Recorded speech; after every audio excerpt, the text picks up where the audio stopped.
በቃል ውስጥ ለምን በጋና ይጨምሩ? መጽሐፍ ቅዱስ ውስጥ ለማ አንጠልጥለው ይጠብቃሉ እንጂ ምንም ሽባ አድርገህ ትገባለህ።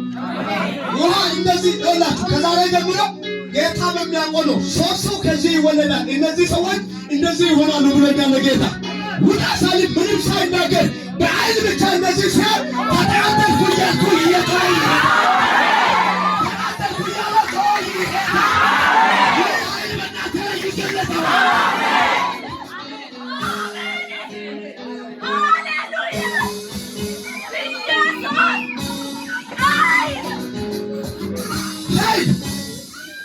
እሳት መለወጥ መቀየር ስትቀየር ሀገሩን ትቀይራለህ፣ ሰፈሩን ትቀይራለህ። ቆሻሻ ሰብስበህ ታባርረዋለህ። ስትቀየር ስትለወጥ ሕይወትህ ሲቀየር፣ አካሄድህ ሲቀየር፣ አሰራርህ ሲቀየር እግዚአብሔር ከቆሻሻ ጋር አኖራችሁ። አንድ ሰው ተካርግና ምልክት አለብኝ በሉስ፣ ግንባሬ ላይ በሉስ፣ ለኢየሱስ ደም ምልክት አለብኝ።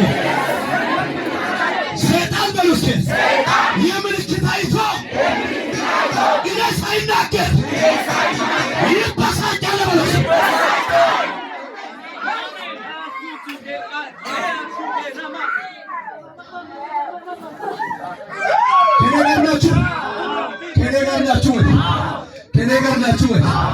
ከኔ ጋር ናችሁ?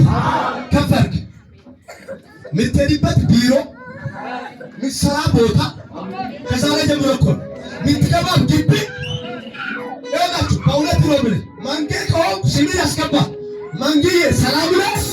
ስሜን ተቀይሮ በእውነት ነው የምልህ በመልካም ስም መጠራት ትጀምራለህ። ጮና ነገራ ተቀይረ በሉስ፣ ነገራ ተለወጠ በሉስ።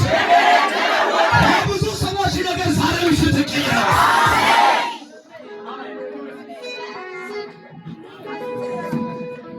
አንዴ አረፍ በሉስ።